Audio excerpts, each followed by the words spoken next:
To the distinguished majority leader, Mr. Hoyer, who has joined us. Mr. Hoyer, any opening remarks you want to make? Thank you very much, Mr. Chairman. I want to welcome Mr. Wiedefeld and his colleagues and the chairman of the board to this hearing, and thank Chairman Connolly for holding this hearing. I will say, as an aside, the Washington Metropolitan Delegation and the Washington metropolitan area is extraordinarily fortunate to have somebody of Mr. Connolly's experience as a local leader in Virginia and a regional leader before he came to Congress. His position on this committee is of great advantage to all of us who care not only about the Washington metropolitan region, but also our federal employees, of which he is one of the great leaders. So thank you very much, Mr. Chairman, for allowing me to participate in this hearing. I appreciate the opportunity to participate today and express what so many of my constituents in Maryland's 5th District are feeling when I say that Metro needs to do better. I think all of you would say that. And you have been trying to make that happen, and I appreciate your efforts on that. WMATA has to do a better job making Metro safer and more reliable. You have been about that business, and obviously, as I told the manager, Mr. Wiedefeld, his successor will have to build on the efforts that he and the board and others have done to get us to a better place. This pandemic has placed a great challenge on all of us, obviously from a fiscal standpoint, but also from a safety and reliability and confidence standpoint. All who live, work, and visit in our nation's capital and its surrounding communities ought to be able to rely on we used to call it America's subway. I noticed my people who wrote this have called it America's Metro. But when I worked with Frank Wolf in getting the funding for Metro in the 80s, and we worked essentially hand in glove together, as there was some challenge as to whether the federal government would participate in helping to fund local Metro systems. We called it America's Subway. And Bill Lehman from Florida, who is the chairman of the Appropriations Subcommittee, called it America's Subway, and we loved that because he was from Florida, and he knew how central this was to every American who comes to the Washington metropolitan area to see their government in action and to participate in our democracy. We cannot and we will not give up on Metro. The WMATA board will soon be selecting a new CEO and general manager at a time when Metro faces safety, reliability, and budgetary challenges. Again, pandemic in large measure responsible for that, but we've had safety measures pre-pandemic, and they continue to this day, as we've seen. The selection of the next general manager will have a lasting impact on Metro's future. A new general manager will need to establish a collaborative relationship with the workers and the unions representing them. He or she will also need to find solutions to the issues facing the 7000 series cars, which I'm sure has been a great thorn to all of you in trying to deal with this. The new general manager will need to work with the Safety Commission to restore the public's faith in Metro. Obviously, if they don't think our system is safe, and I'm talking outside the context of the pandemic now, but safe in terms of the rail safety, they're not going to ride it. And so that's a critical component of our business model to make sure that they know it's not only clean and presentable, but also safe for them. The new manager will also have to work with the Metro Transit Police Department to ensure that complaints are investigated and stations are safe. Whomever is selected will need to be open and honest with challenges facing Metro and willing to work to find solutions to these challenges. This may mean thinking outside the box to identify solutions that will improve Metro's safety and reliability, which may not have been in place before this. And that's a challenge for all of us. As Lincoln said, as our problems are new, we must think anew and act anew. And I think that's the case here. Not only for our Metro system, but for Metro systems throughout the country and throughout the world. Congress has a critical role, obviously, to play in the future of Metro as well, and I want to thank the chairman for his ongoing commitments to this effort. I really do mean this. I'm not just gilding the lily here because Jerry Connolly is my friend. The fact that he has the depth of knowledge and experience that he has is extraordinarily fortuitous at a time when we face the kinds of challenges we do. After coming to Congress, I worked across the aisle, as I said, with Frank Wolf. The Bipartisan Infrastructure Investment and Jobs Act that we just passed, that was signed into law last year, will ensure that Metro receives an annual contribution of $150 million. We've gotten that, but we assured that that will continue through 2030, a critically important revenue stream for us to be able to rely on. While we need to ensure that there is proper investments in Metro, money alone, as we all know, won't solve the problem. It's absolutely essential, but it won't be the only solution. The next general manager and the WMATA board will need to take steps to restore trust by the public that Metro is moving in the right direction, that its leaders are focused on safety and improving the reliability of service. And I hope that, Mr. Chairman, that today's hearing can help WMATA and Congress find a clear path forward in working together to build the trust and to take the steps needed to address this system's pressing needs. Again, Mr. Chairman, I want to thank you. Ranking Member Heiss, I want to thank you for taking the time. That's not necessarily in your region, but your constituents come here, as they do from throughout the country. So this is, in that sense, America's metro system, America's subway. And that's why the federal government needs to pay attention to having not only a safe and reliable system, but one that is a model for the world. So I thank you, Mr. Chairman, for giving me this opportunity, and I yield back the balance of my time. Thank you, Mr. Hoyer, and thank you for your gracious remarks. Thank you for always being a champion for America's subway and being willing to tackle the tough issues, but in a thoughtful way that has allowed us to proceed in a progressive and thoughtful way. So I can't thank you enough on behalf of the whole region for your leadership and your commitment. And thank you so much for joining us this morning, and we're hoping that you will, in controlling the votes on the floor, allow us to complete this hearing without interruption. He's the guy. The chair now recognizes himself for an opening statement. This subcommittee has a long record of sustained oversight of the Washington Metropolitan Transit Authority. We've found what plagues WMATA is a culture, all too often, of mediocrity. As the system has jumped from crisis to crisis, this culture has been a common theme.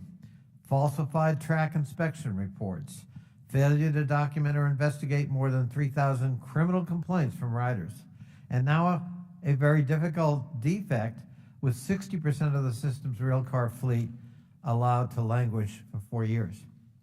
Our hearing today, which I'm leading in collaboration with my colleague Eleanor Holmes-Norton of the Transportation and Infrastructure Committee, will examine urgent safety priorities, structural reforms that advance system accountability, and the long-term challenges facing WMATA and transit systems all across America.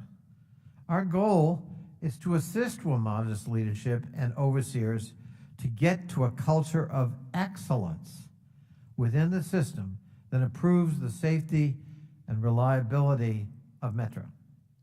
I want to thank General Manager Paul Wiedefeld for his years of dedicated service to WMATA.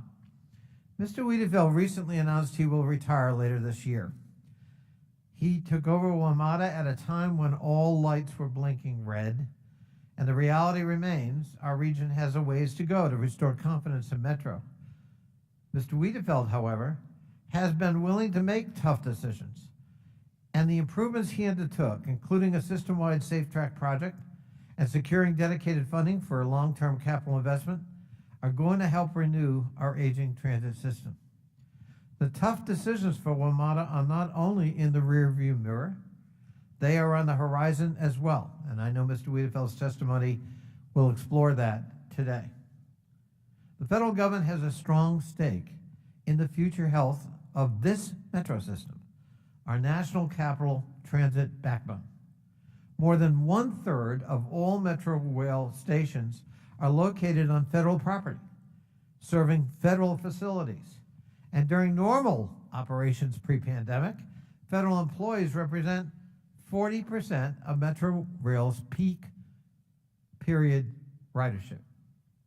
At the height of pandemic-related shutdowns, ridership for Metro was down as much as 90%, and transit budgets around the country were gutted.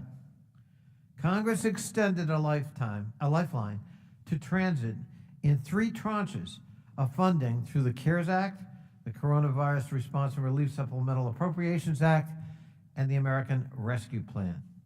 WMATA received more than $2.4 billion in emergency federal funding, which allowed the system to close its operating deficit for 3 consecutive years and to avoid the draconian cutbacks that otherwise had been outlined as necessary. The Infrastructure Investment and Jobs Act that Mr. Hoyer referenced, an historic and transformative bipartisan compromise to invest in the future of America and its competitiveness, will provide WMATA with additional support from $80 to $100 million in annual capital formula funding over the next 5 years. The bill also included the Metro Accountability and Investment Act, which I authored and was supported unanimously by the National Capital Regional Delegation. The bill reauthorized through 2030 the $150 million in annual dedicated federal capital funding for Metro that must be matched by DC, Maryland, and Virginia. Importantly, the funding is conditioned upon WMATA implementing and maintaining critical reforms that strengthen the WMATA Office of Inspector General. The OIG is an essential institution for enforcing accountability within the system, and I welcome congressional action to enhance the independence and transparency of the OIG's work. Congress has also helped create the Washington Metro Rail Safety Commission. Mr. Hoyer and I were at many meetings with former Senator Mikulski to try to make this happen. The Safety Commission was certified and began operations in 2019 and has helped bring to light lapses in safety training and maintenance efforts, serious problems with the Rail Operations Control Center, and most recently, a series of failed attempts to address a defect with the wheel sets on 7,000 series cars. The Safety Commission has also documented instances in which WMATA has refused to provide it with access to WMATA facilities, networks, and personnel. Congress provided the Safety Commission with sweeping authority to access the system of Metro for the conduct of its safety oversight mission, and anything less than cooperation and total transparency is inconsistent with both the letter and the spirit of the legislation we passed in creating the Safety Commission. On October 12th, a Metro train derailed in Northern Virginia. The incident is currently under investigation by the National Transportation Safety Board. The derailment was caused by defective wheel sets on the 7,000 series railcars, the system's newest. It was later discovered that WMATA was aware of the problem, not at the highest levels, but at other levels of the organization with the wheel sets since 2017, and failed to fully address the issues with the railcar manufacturer, and failed to inform higher-ups in the management chain of command, the board, and the Safety Commission, let alone members of Congress.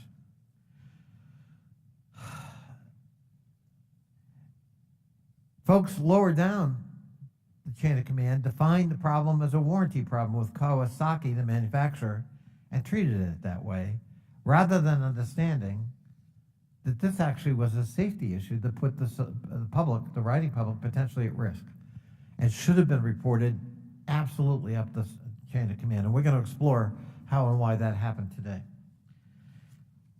Failure of WMATA, as Mr. Hoyer just said, is not an option. We need a successful, functioning WMATA that returns to a culture of excellence. I remember when Metro first opened. I was here. It was the pride and joy of the nation's capital. People who came in from Georgia and my home state of Massachusetts marveled at how clean and safe and friendly Metro was for riderships. And it was on or around 1976. We were inundated on the bicentennial with lots of people coming into town. And they loved the experience of riding on our Metro.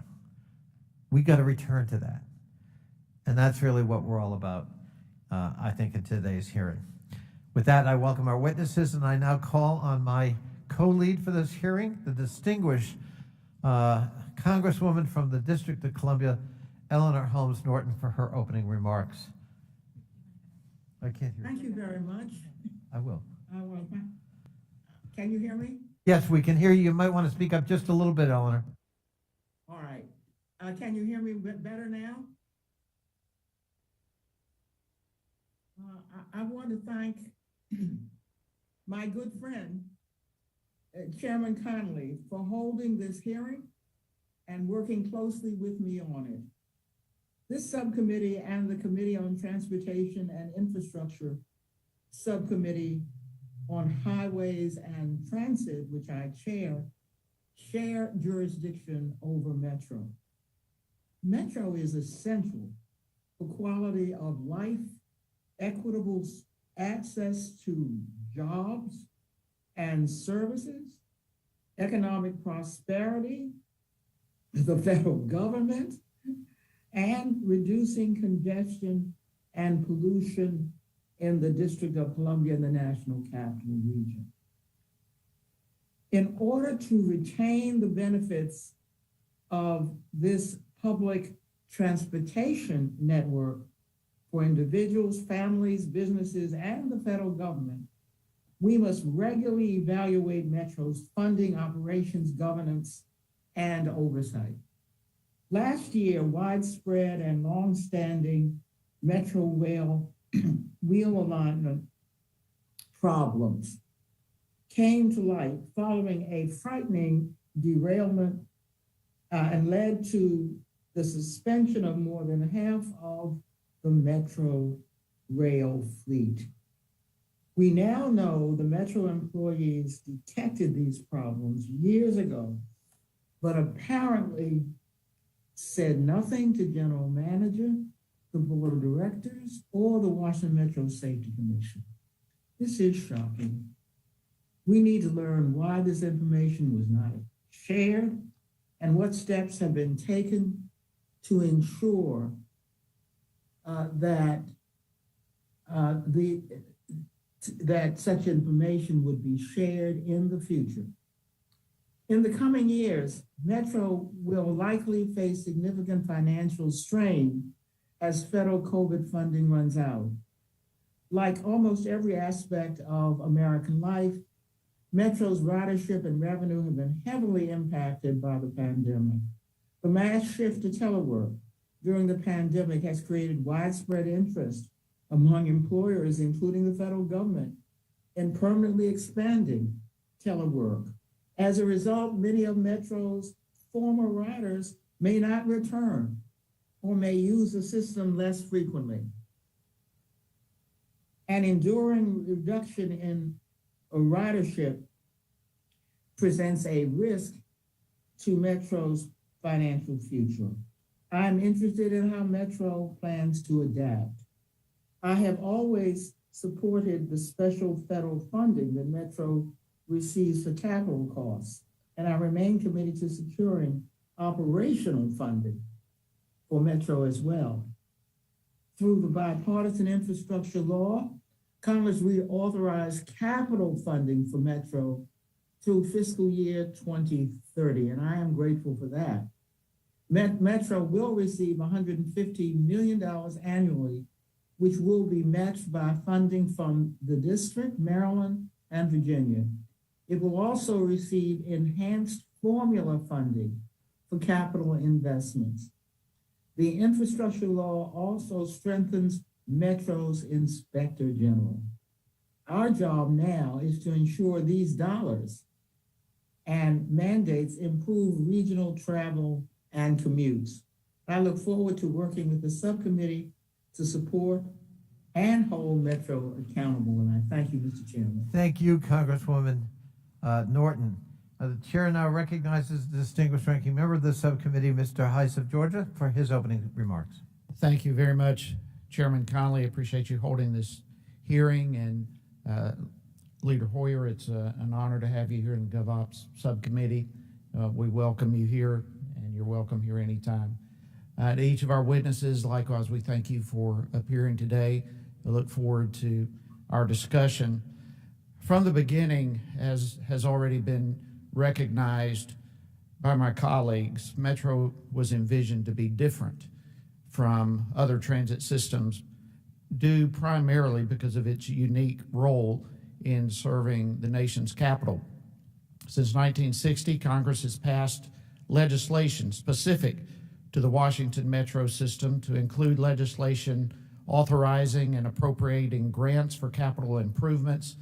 Frankly, these are grants that other transit systems do not get. Perhaps the main argument for such special treatment was that the Washington Metro was built to transport federal workers to and from agencies each and every day, and I think this is pretty evident just from the construction itself. Stations are located in the vicinity of federal office buildings, and the entire system is designed to bring people to and from the center of the city. But what happens when the federal workforce no longer goes to the workplace? As has already been mentioned, we're seeing that right now.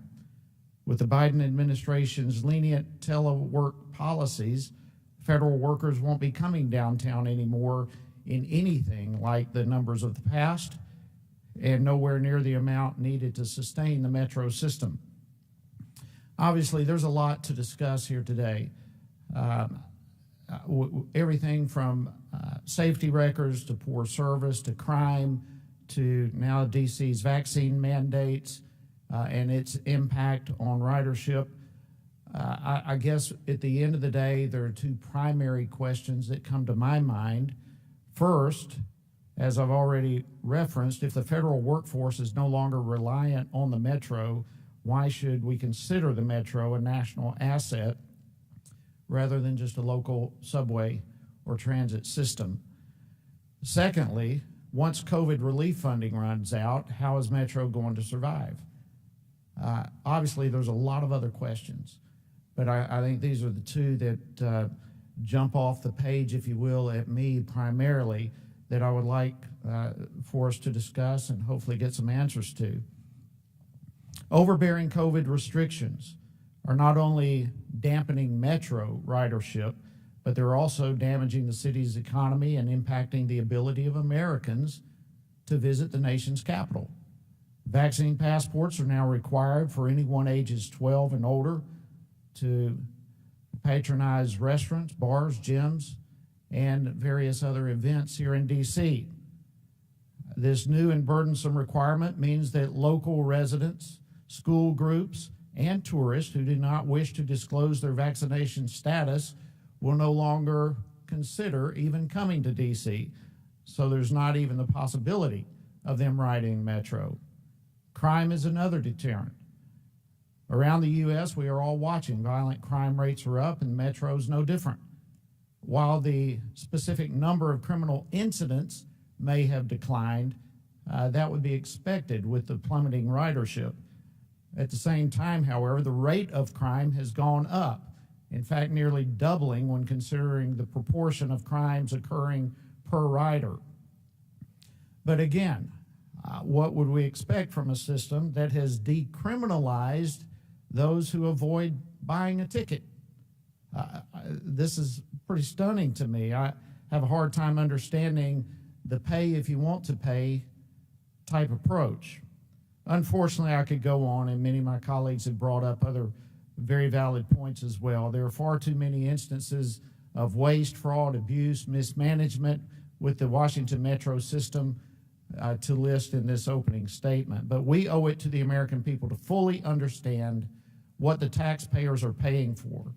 If WMATA cannot sustain itself as a reliable, safe transit system, and if there are no services for a special purpose, it should no longer be given special treatment.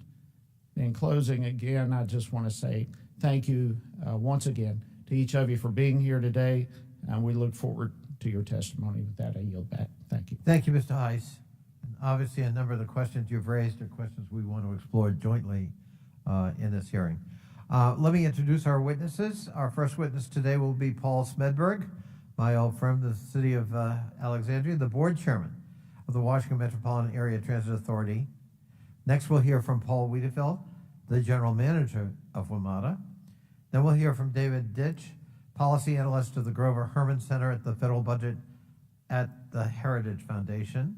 And then we have Jeffrey Charrington, the Inspector General of the WMATA Office of Inspector General. And finally, Dr. David Mayer, the Chief Executive Officer of the Washington Metro Rail Safety Commission. If all of you would rise and raise your right hand, and Mr. Ditch, if you could visibly raise your right hand to be sworn in. It is the custom of this committee and our subcommittee to swear in our witnesses. Do you swear to or affirm that the testimony you're about to give is the truth, the whole truth, and nothing but the truth, so help you God? Let the record show that all of our witnesses have answered in the affirmative. Thank you. Without objection, your written statements will be made a full part of the record. And with that, Mr. Smedberg, you're recognized for your 5-minute opening summary. Mr. Smedberg, you need to turn on your mic. There we go. Good morning, Chairman Conley, Ranking Member Heiss, members of the committee, and members of the National Capital Region Delegation. I'm Paul Smedberg, WMATA Board Chair and Principal representing the Commonwealth of Virginia. I appreciate the opportunity to be here today to discuss what Metro is doing to address several challenges we have experienced over the past year, and to also highlight the improvements we are making as we work to ensure that Metro's multimodal system provides safe, equitable, reliable, and cost-effective service throughout the region. First, I want to thank you for the tremendous support you have shown Metro. Now, the COVID-19 pandemic brought unprecedented challenges to Metro and other transit systems across the country, including diminished ridership, fare revenue, employees impacted by COVID infections and quarantines. Metro has also worked to advance a contactless experience, improving real-time information, and has offered a variety of services for fare changes to help bring back riders, including options such as a flat $2 fare on the weekends and late night, free transfers between bus and rail, and discounted passes. I could not be prouder of Metro employees. Throughout the pandemic, they have continued to provide safe and reliable service for the region's essential workers. Despite massive challenges, we have done our best to keep service reliable for our customers. None of this would have been possible without the federal COVID relief funding to support our operations. Thank you again for this critical funding. Metro's board is required to pass a balanced budget each year.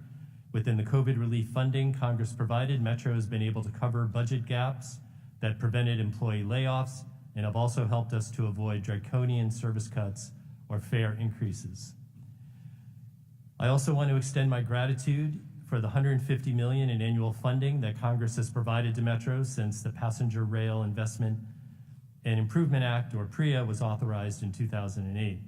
These sustained investments in Metro rail cars, rail system and structures, station and passenger facilities have greatly improved the reliability of the system.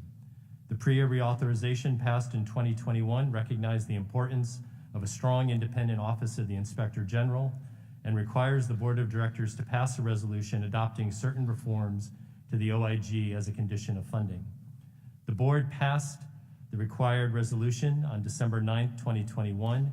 However, I would like to note that even before PRIA reauthorization was passed, the board had already implemented many of the requested reforms, including providing the OIG with his own legal counsel, separate office space, increased budget, and more staff. And under existing WMATA OIG policy, the OIG has access to all WMATA records, and employees are required to fully cooperate with the OIG. As I mentioned, the board increased the OIG's budget from approximately $5 million in fiscal year 18 to $10.3 million in fiscal year 2022. During my tenure as chair, the board has also made significant improvements in engaging customers and stakeholders in our decision-making process and providing transparency in metrics and data.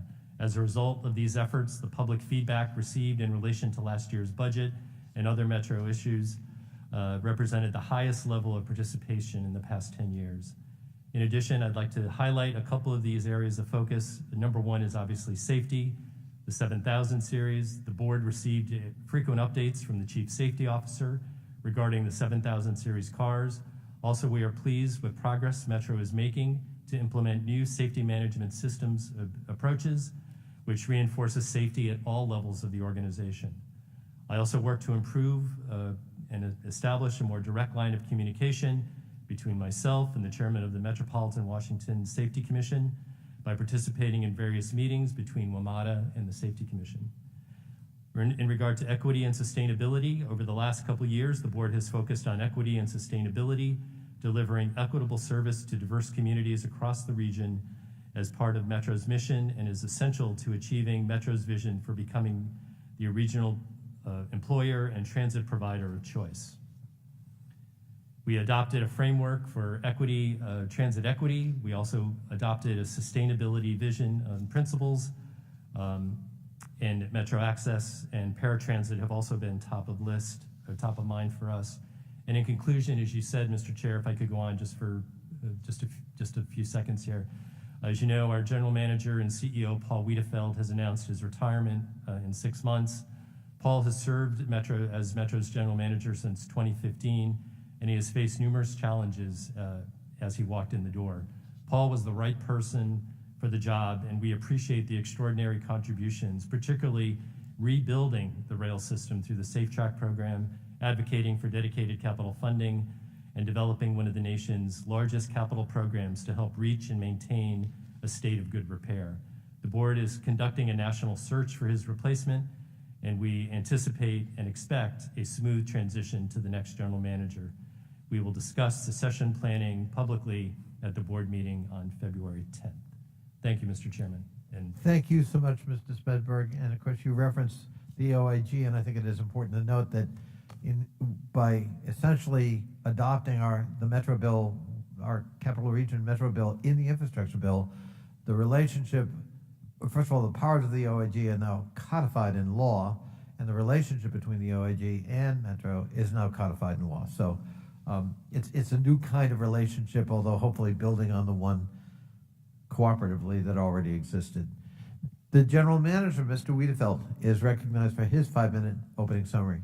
Mr. Wiedefeld, welcome. Good morning, Chairman Connolly, Chair Norton, Ranking Member Heiss, and members of the committee. I also want to acknowledge the members of our regional delegation. Let me begin by saying thank you.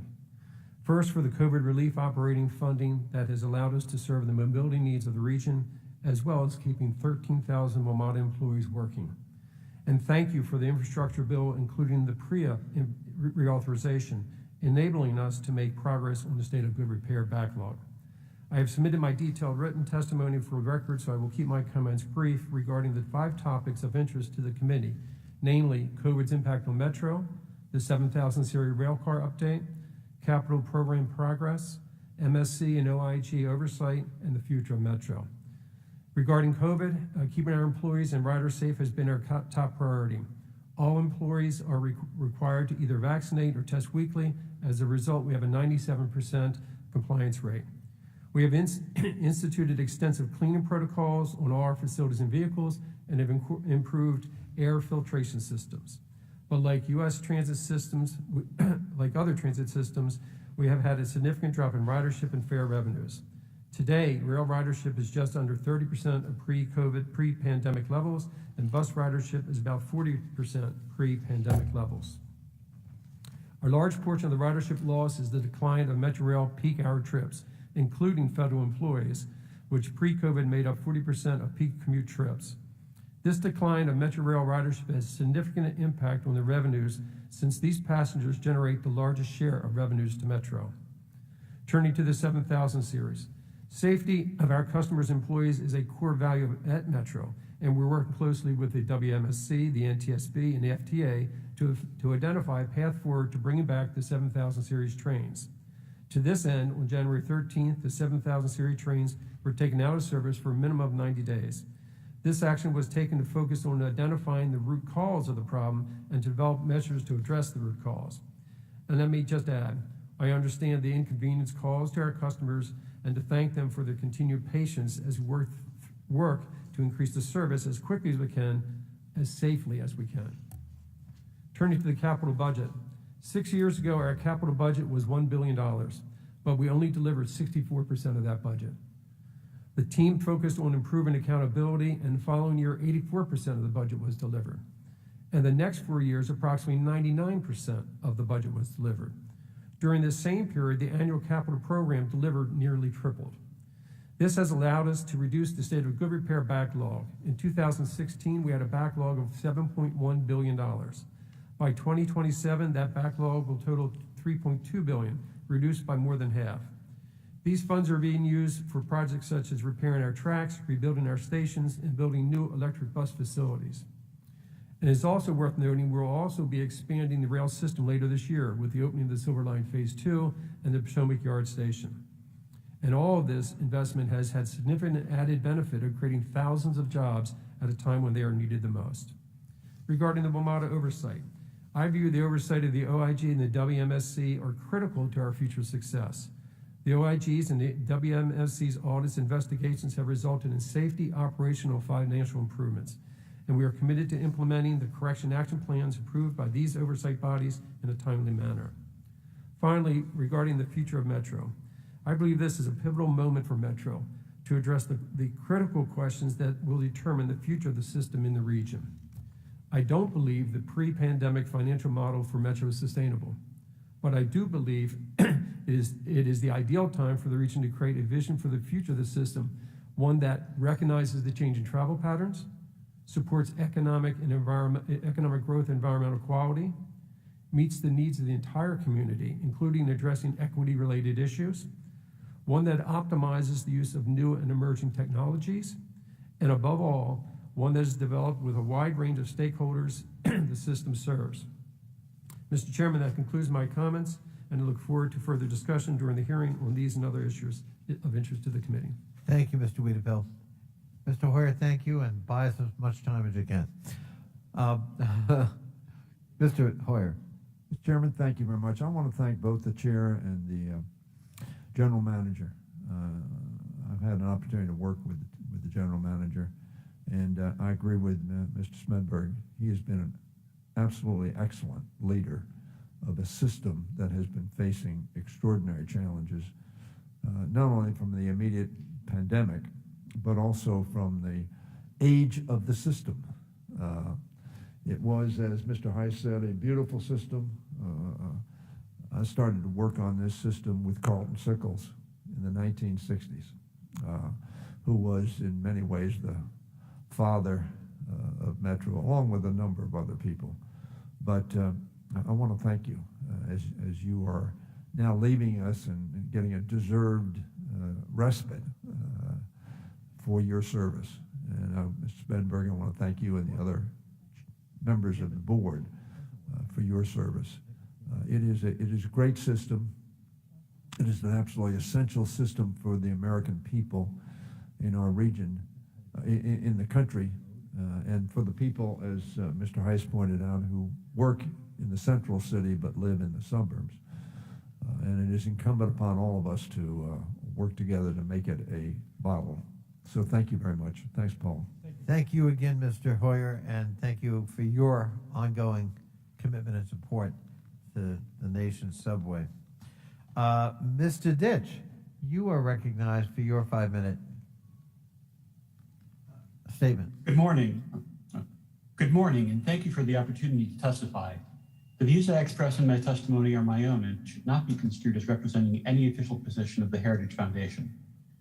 The public provides trillions of hard-earned dollars every year to government agencies for the sake of providing public services, and elected officials are obligated to hold these agencies accountable for how they perform. Unfortunately, accountability is not one of the hallmarks of the Washington Metro Area Transit Authority. Chairman Connolly has referred to a culture of mediocrity in the agency. As a daily Metro Rail rider myself, that is a charitable assessment. While the DC metro area population grew by 12% between 2010 and 2019, WMATA ridership has been declining for years. Metro Rail experienced a 14% drop between 2010 and 2019, followed by a complete ridership collapse during the pandemic. While we can hope for a return to normalcy as the latest COVID-19 wave recedes, there is no guarantee that ridership will ever again reach 2019 levels, let alone 2010 levels.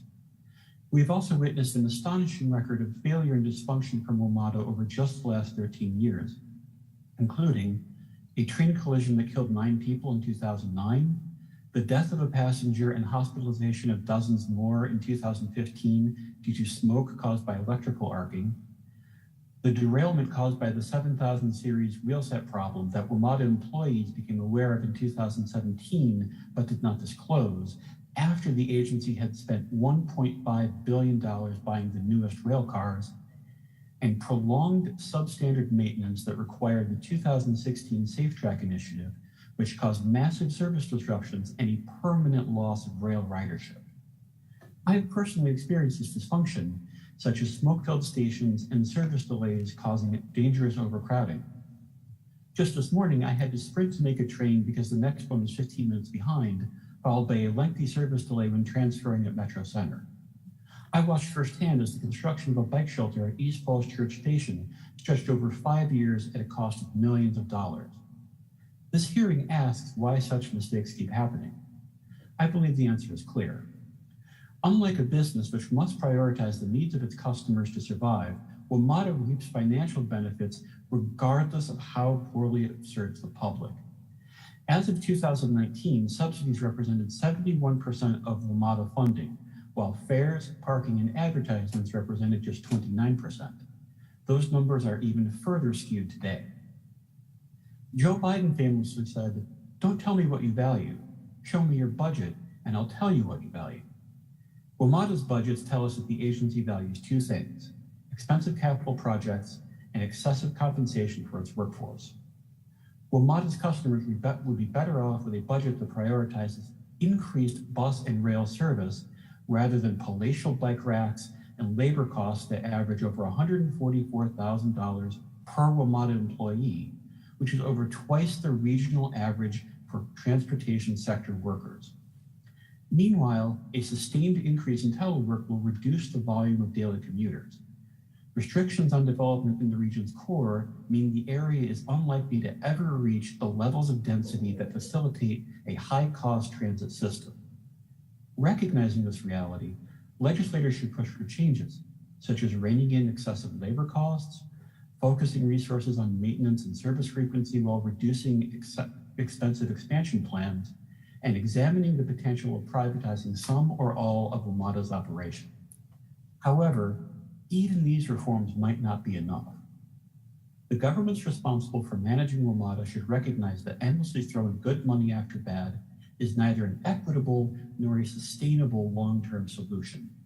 If WMATA is incapable of providing a level of public service that even comes close to matching its astronomical costs, officials must be willing to make tough choices about the agency's future. Thank you. Thank you, Mr. Ditch. Mr. Sherrington, you're recognized for your 5-minute summary. Good morning. Chairman Connolly, Ranking Member Heiss, distinguished members of the delegation and subcommittee, thank you for inviting me to appear today in connection with this important subject.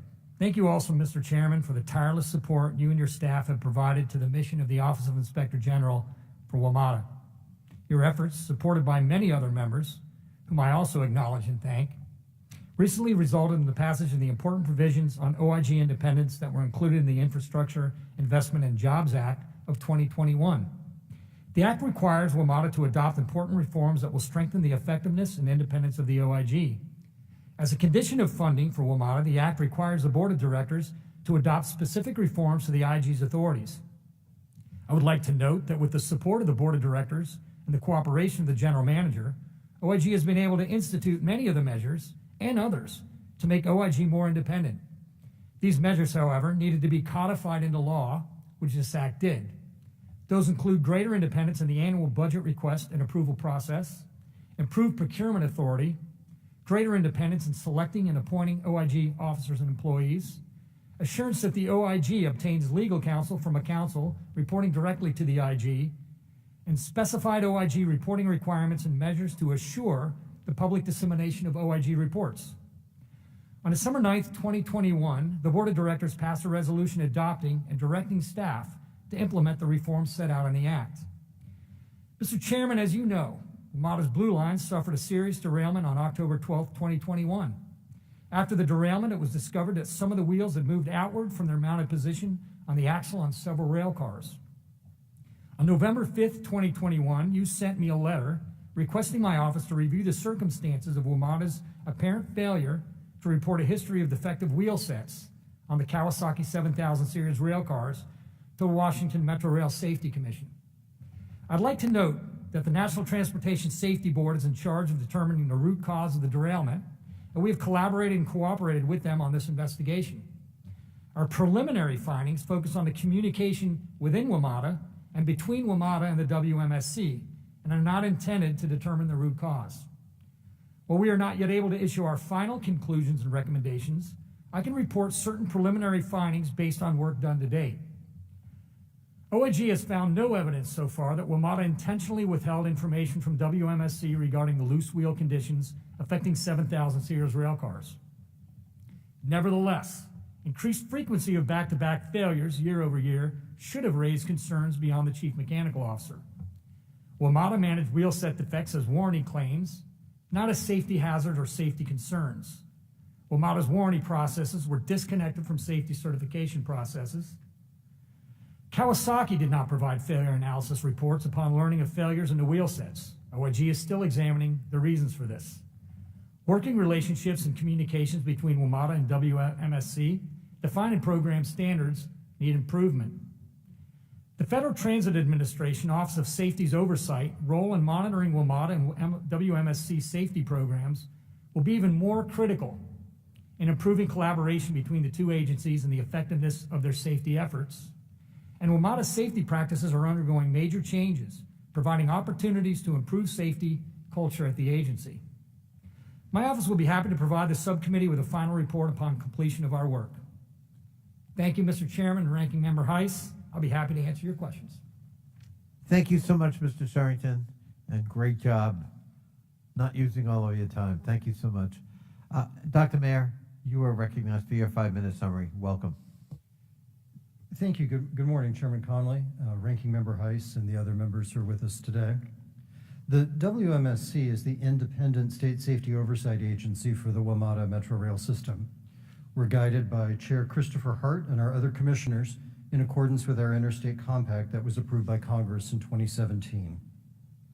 We conduct safety oversight throughout Metro Rail, but we're here today primarily about the 7000 series rail cars. As of today, all of these rail cars are being kept out of passenger service until Metro Rail develops and implements a return to service plan per our orders. On October 12th, our team responded to the derailment between Roslyn and Arlington Cemetery stations. The NTSB is leading that investigation, and we are actively participating. On the axle that derailed, the wheels had moved outward. Metro Rail conducted special inspections after the derailment that identified 20 other 7000 series rail cars with wheels too far apart, and Metro Rail told us for the first time that routine inspections in the 12 months leading up to the derailment found 21 instances of wheels too far apart. Metro Rail also said that it had also found similar failures dating back to 2017. These inspection failures were not disclosed as part of our railcar audit conducted just prior to the derailment, and Metro Rail did not communicate this to us during many of our other regular interactions. On October 17th, after Metro Rail said it had removed from service all the rail cars that had failed special inspections, our independent oversight identified that Metro Rail had at least 2 of these failed rail cars carrying passengers. We then ordered Metro Rail to remove all 7000 series cars from passenger service until they developed and implemented a plan under our oversight to return each car safely to service. Metro Rail collected and analyzed data and provided that data and other information in meetings and written submissions to us to support its return to service plan. On December 14th, we communicated to Metro Rail that we had no technical objections to their plan. We reminded WMATA of the requirements to follow the plan and to keep us apprised of any deviations. On December 17th, Metro Rail began returning 7000 series rail cars to passenger service. On December 29th, again using our direct access to Metro Rail systems, we identified that Metro Rail had put at least 5 rail cars into service that did not comply with its plan. These cars had been measured as having a difference from their last inspection of at least a 32nd of an inch. Metro Rail's plan specified that a technician could only mark a car as passing if they had not detected wheel movement. we notified Metrorail that it had cars carrying passengers that did not comply with its safety plan, and Metro again removed all 7,000 series cars from passenger service. Later that day, we issued an order keeping all 7,000 series cars out of passenger service until WMATA provides a revised return to service plan with additional protections. Our further investigation found that Metrorail had, without any communication with the WMSC, revised the measurement procedure in its plan. This revision allowed a measured wheel movement of a 32nd of an inch to be marked as passing, contrary to Metrorail's plan that was accepted by the WMSC. We look forward to Metrorail developing a new return to service plan. It's up to Metrorail to determine the time needed to do this. Meanwhile, investigative work continues on the cause of the wheel movement on the axles, and this work may help inform Metrorail's new plan. When that new plan is in place, we will closely monitor its implementation as we did for the prior plan. In closing, the WMSC Compact created a strong safety oversight agency. We approach our safety oversight work in a collaborative and transparent manner. We continually communicate with staff at all levels of Metrorail, and our website, wmsc.gov, now contains 145 safety event investigation reports, more than 370 inspection reports, and 9 comprehensive safety audit reports. We use our enforcement authority when necessary, and we conduct oversight using our direct access to WMATA systems as provided in our compact. Our oversight has led to tangible safety improvements for Metrorail. For instance, our focus on deficiencies in the Rail Operations Control Center has led to new management in that facility and an increase in the number of certified rail controllers. And our station inspections have resulted in Metrorail coordinating across departments to repair fire life safety equipment. There's additional information in my written testimony, and I look forward to any questions that you may have. Thank you so much, Dr. Mayor. We're now going to go into member questioning, and my good friend and colleague, Ms. Norton, has graciously agreed to defer her line of questioning until she takes over the gavel when votes are called, and I really appreciate that, Ms. Norton. Thank you on behalf of the subcommittee and our colleagues. Therefore, the chair now recognizes the distinguished gentleman from Illinois, Mr. Davis, for his 5 minutes of questioning. Welcome, Mr. Davis. Thank you very much, Mr. Chairman. And as our majority leader suggested, I indicated, WMATA is actually the public transit system for not only the region, but also for the nation, because of the fact that so many people come in and out of Washington, D.C. for various things. The Infrastructure Investment and Jobs Act included reauthorization through 2030 of the federal government's dedicated annual capital contribution to Metro.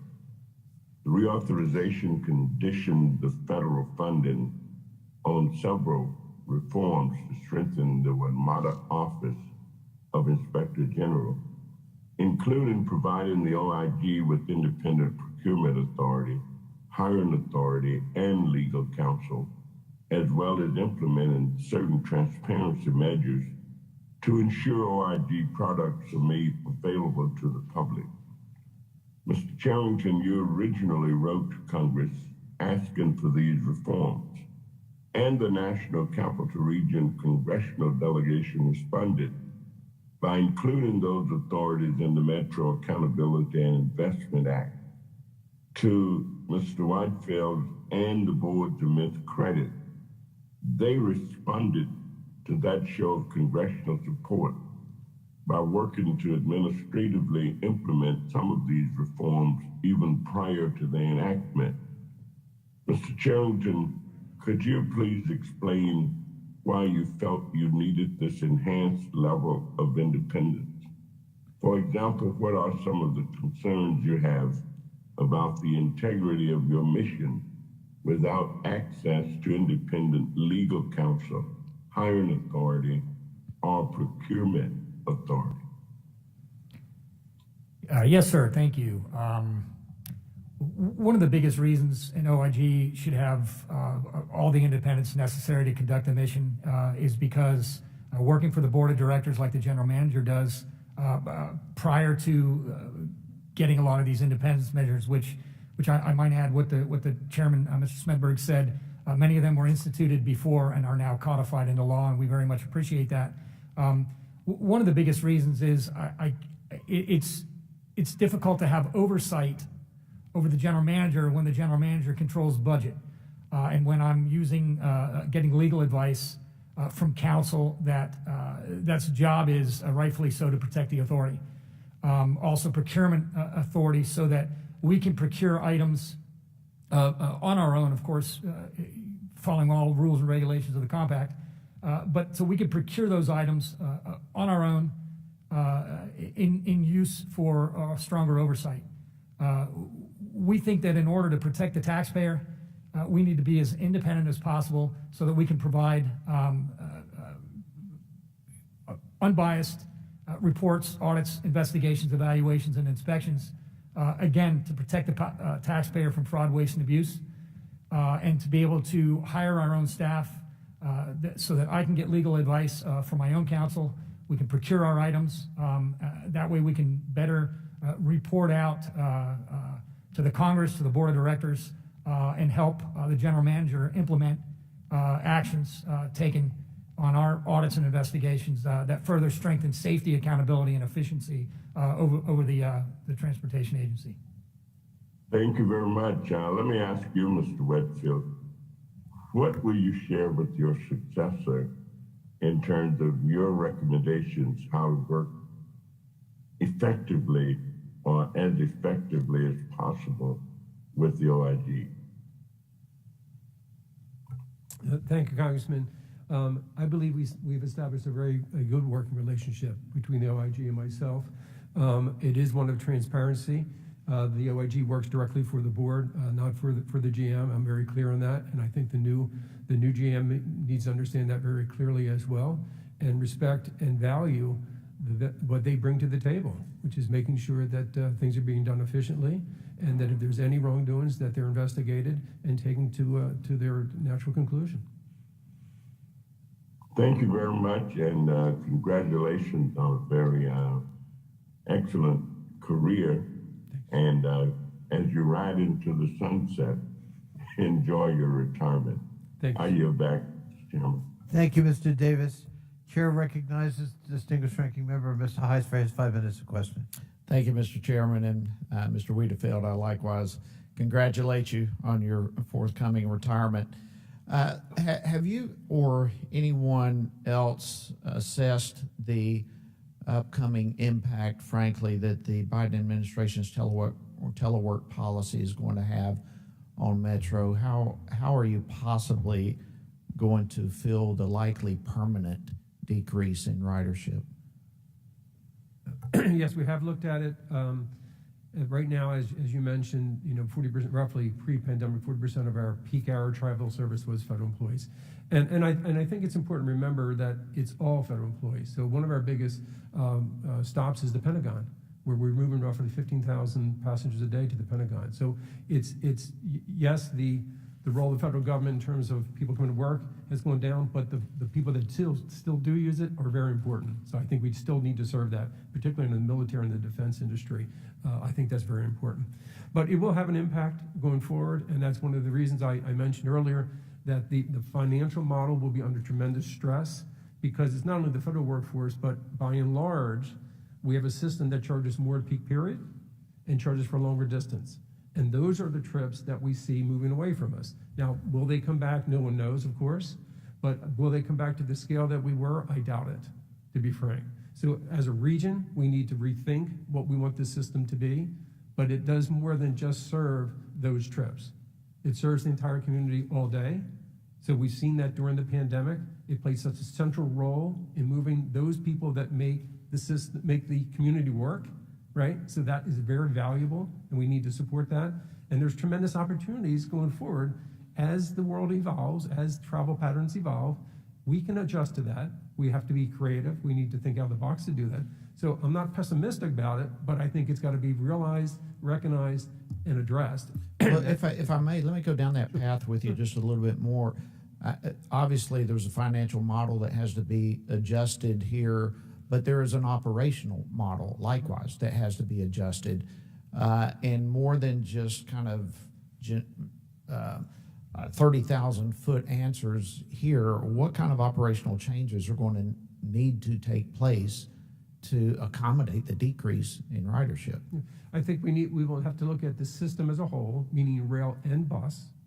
I think we'll have to look at the different travel headways, the distance between trains, between buses, where we serve those different markets. And so the long distance trip may not be the primary trip any longer, but there may be much shorter trips that are made. The Silver Line is a good example of that, where you see the development pattern happen out there. We could see an significant increase in the types of trips that are much shorter. They may not be coming to the core of the city, but they will be there. So how do we operationalize that? You maybe run different trains at different cycles to deal with that type of trip, and we can think of the entire system that way. So again, I think we've got to keep a very open mind going forward to this and looking at all the tools. I also think there's opportunities to work closer with the new technologies, whether it's Uber, Lyft, or things like that, where we can't serve certain trips very well, but we can serve other trips better. Let us focus on the ones that we can do better, and let other entities do the ones that we can't. Okay. All right, Mr. Ditch, let me go to you real quickly. You mentioned in your testimony how there really isn't the density in this area to justify a system like Metro, and this certainly isn't getting any better with things like Dulles Airport and the population growth in areas like that. But the system is here. It is what it is. So what can we really do about it at this point? First, when you're in a hole, stop digging.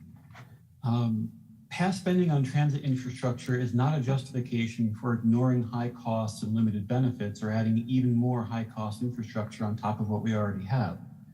The local governments should rein in the high cost of operating the transit system and consider fundamental changes such as privatizing existing assets or perhaps shifting resources away from rail service towards buses, since buses share road infrastructure and are thus more economical. Okay, thank you very much. Mr. Chairman, I'll yield back. Thank you. Before I call on Mr. Raskin, I would just say I have a lot of experience in looking at the issue of density, Mr. Ditch, and I also have a lot of experience with looking at bus rapid transit, all of which we experimented with before we decided to go ahead with the investment in the Silver Line. And my friend, Republican member Frank Wolf, was a big champion of let's go the bus rapid transit route. And what we discovered was we couldn't easily convert the investments there into an actual rail system, and the ridership was 1/3 or less of trains. And that if we're going to make the investment, that's the investment we had to make. And the big example everybody used at that time was in Brazil. And ironically, what was Brazil doing as we were looking at their system? Converting to rail. With respect to density, I represent Tyson's Corner. When we built the Silver Line, through Tyson's, we had 17,000 people live in Tyson's, a physical area bigger than downtown Boston. Because of the advent of rail, there'll be 100,000 additional residents to Tyson's. The density, in some cases, is dependent actually on the investment of rail, and I believe Tyson's is a great example of a potential success story. Chair now recognizes the gentleman from Maryland, Mr. Raskin, for 5 minutes. Mr. Chairman, thank you for calling this important hearing and for your continuing leadership on a strong Metro. I also was here when Metro was first created. I was in high school and it was an absolute life changer for me. It opened up the whole area, DC and Maryland and Virginia. I could go anywhere. I had my first date on the Metro. I went to the prom on the Metro. And for me, it is the nerve system of our region. So we've got to struggle through these hard times and make sure we're adapting for the new times we're in. Some of the things that have befallen WMATA are out of its control, like COVID-19. But some of them are very much within its control, like safety. And safety is obviously a central issue for ridership. I mean, people want it to be beautiful, people want it to be on time, but people are not going to ride it if it's not safe. The Safety Commission and WMATA's Office of the Chief Mechanical Officer met dozens of times in the year leading up to the October derailment of the 7000 series railcars. And the purpose of those meetings was to discuss safety issues with rail cars. But not once during any of these meetings was information about the 7000 series rail car wheel sets shared with the Safety Commission, which we set up precisely for the purposes of being on top of safety problems. At the request of Chairman Connolly, the OIG investigated the circumstances regarding this failure to disclose the railcar defects to the Safety Commission. The OIG has reached a preliminary conclusion that information was not deliberately withheld, not intentionally withheld, but that it ought to have been shared with the Safety Commission, but it was not. Mr. Charrington, if it was not deliberately withheld, how did the matter languish for 4 years, and why wasn't it coming to the attention of the Safety Commission? Thank you, Congressman. The chief mechanical officer had two avenues that he could have reported this. He decided to report it as a warranty issue. He could have done both. Based on the evidence that we developed, there were issues with wheel sets in the legacy systems. They were treated as warranty issues, and those issues were mitigated. He felt that they could be mitigated again with a warranty issue and didn't decide to run it up the chain of command. We think he should have. We think if he... And that was going on for several years? Yes, sir. I mean, that's like if I've got, an oven that's not working and is a fire danger for the house, and I just report it to the oven manufacturer and start writing them, and I don't tell anybody in the house that the oven is a danger to life and limb, right? Yes, sir. There were two incidents in 2017, and then 29 additional up to the point of 2021. Okay. I'm sorry.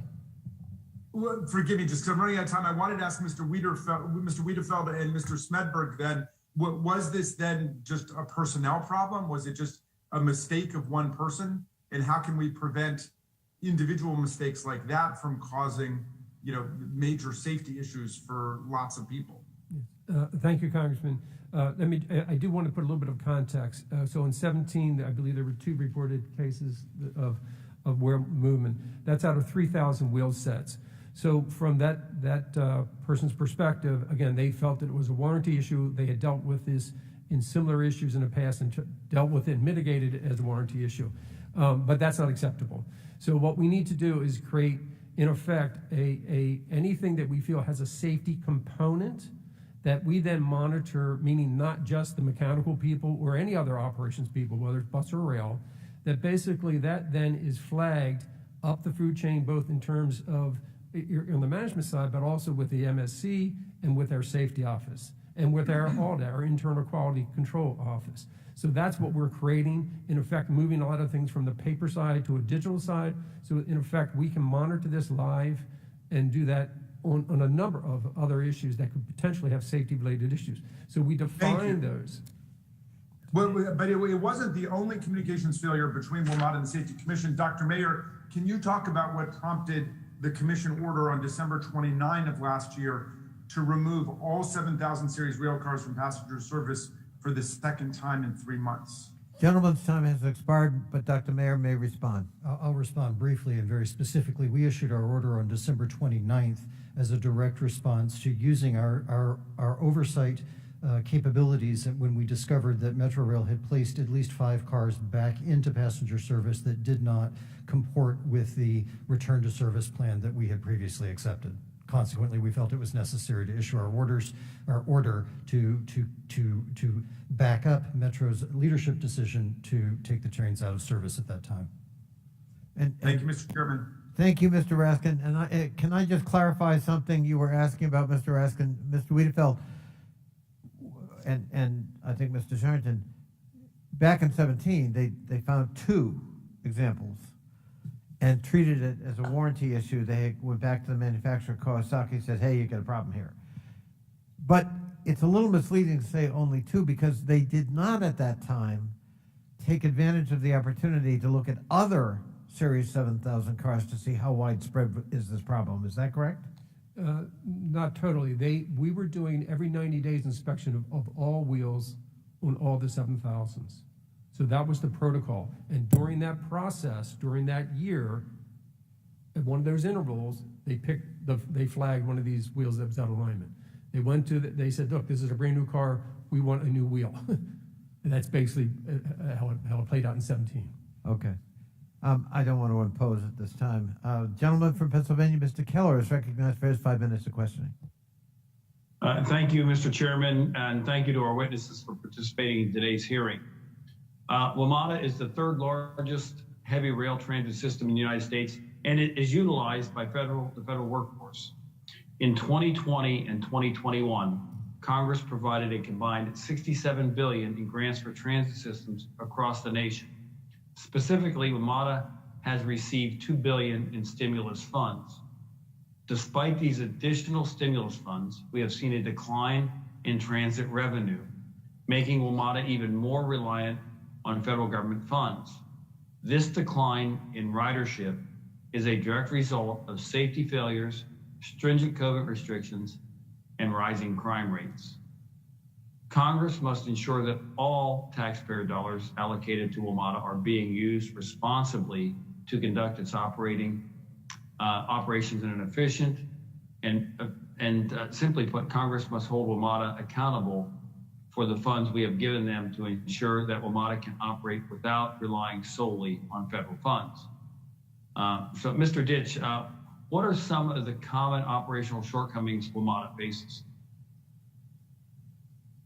I mean, it's almost hard to know where to start. Part of the operations is rider safety, and whether you're looking at mechanical failures, which there's a long history of, whether you're looking at issues of crime, we've seen reports about how the Metro Transit Police has failed to properly report and investigate thousands of crimes. We've seen assaults increase now, even though ridership has declined.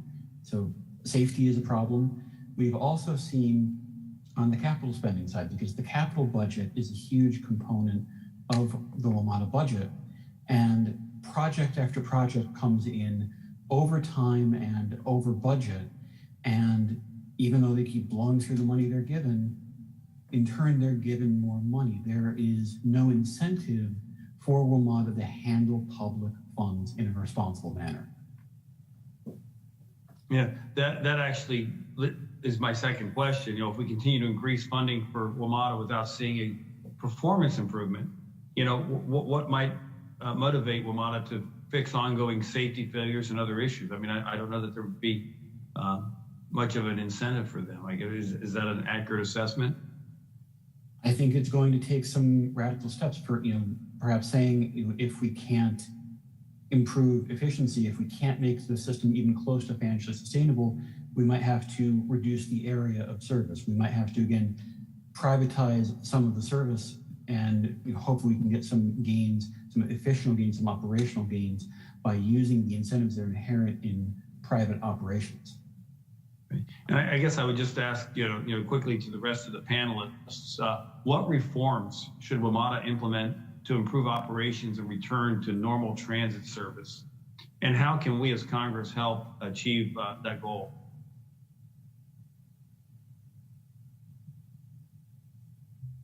This is Paul Wiedefeld, Congressman. Thank you. I think it is important to remember that prior to the COVID, the pandemic, the federal government does not provide operating funds for the system. That is provided by the local governments and the revenues generated either from the fare backs or advertising or joint development. So I think that's important to understand. And going forward, that will be a challenge for the local governments again to address, because the federal money will disappear at the end of our fiscal year 24, beginning of our fiscal year 24, and that is the discussion that the local governments, the state governments will have in terms of what does the service look like, what is the level of financing support that they can provide for the system. Well, I appreciate that. Thank you. I'm running down here on the end of the time here. I just wanted to, mention, Mr. Chairman, I appreciate having the hearing. We owe it to the American taxpayers to serve as a resource to WMATA and ensure that the government spending is not left unchecked. So it's a matter of safety. It's a matter of making sure good service is provided, and I'm willing to work to make sure that happens. Thank you, and I yield back. I thank my friend and would remind him that the operating subsidies of Metro since its inception have been borne by the local governments, not by the federal government at all. And I would also point out that my baby, the Silver Line, that runs through Fairfax into Loudoun County, initially was funded 80% locally, only 20% federally, a complete reverse of the original Metro system financing scheme. So a lot of the burden's already been shifted to local government, and that goes back to Mr. Heiss's question about operations. What is the sustainability if we have unending acceleration of subsidies of local governments to be able to do that? They don't have the resources of the federal government. So that's another one of our existential questions, I think, Mr. Wiedefeld. Votes have been called. The chair now recognizes Ms. Brown, a gentlelady from Ohio, and Ms. Norton, if you get ready, you're on deck once the chair goes to vote. And I thank you again, Ms. Norton, for your willingness to do that. Ms. Brown, you're recognized for your 5 minutes. Chairman. Thank you, Chairman Connolly and Congresswoman Norton, for holding this hearing, and thank you to all the witnesses for joining us today. WMATA is the 3rd largest heavy rail transit system and the 6th largest bus network in the country.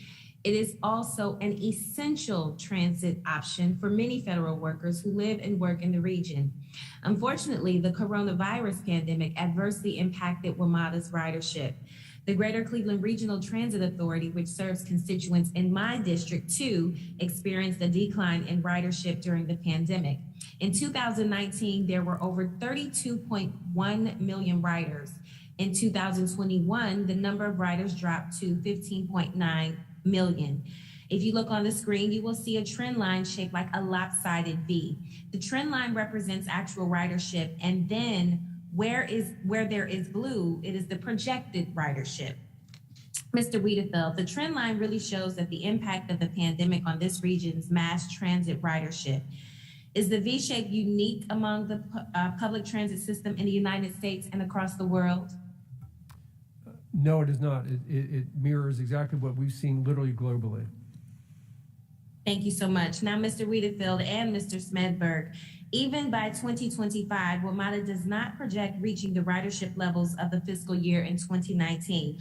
Why is that? And will that be the trend across the country? If I may, just from our perspective, that's a lot to do with the workforce, the federal workforce, as was mentioned by Congressman Heiss, and then also just the travel behavior that we've seen. Now, we do see ridership picking up in non-peak periods. We've already seen some of that, particularly on the weekends, and so I believe that will continue. But this is a trend that, again, we monitor both nationally and globally, and this is very consistent with what we're seeing around the globe. And Congresswoman, the existential question, and sort of some of the questions that WMATA and other systems around the nation are going to have to address is, how is their transit system going to serve their community into the future? If you look at WMATA here, yes, the workforce is a big part of that, but yet we're looking at reverse commuting. We're looking at new centers of density and development in and around metro stations. Most of the development and redevelopment in the Washington region is centered within a quarter mile or half a mile of a metro station. Younger people, younger couples do not own cars. This is a long-term sort of thing we have to start looking at. Yes, WMATA is going to change. That financial model is going to have to change. But these are things that we're going to have to keep in mind. We've already started talking about them as a board, and I think we're going to be seeing a lot of this around the country, particularly in the larger metropolitan areas and economic centers around the country. Thank you. Can we please put up the second slide? So with what you're saying, decreased ridership comes decreased revenues. The slide shows that total fare and non-fare revenues at WMATA dropping precipitously in fiscal year 2021, but beginning to rebound by fiscal year 2022. And that increase continues, but still does not come close to the pre-pandemic revenues. Mr. Wiedefeld and Mr. Smedberg, are these trends also consistent with the transit system across the nation? They are consistent, but we do have one unique feature in our system. which is we charge a higher fare during peak periods, and we charge a higher fare for distance.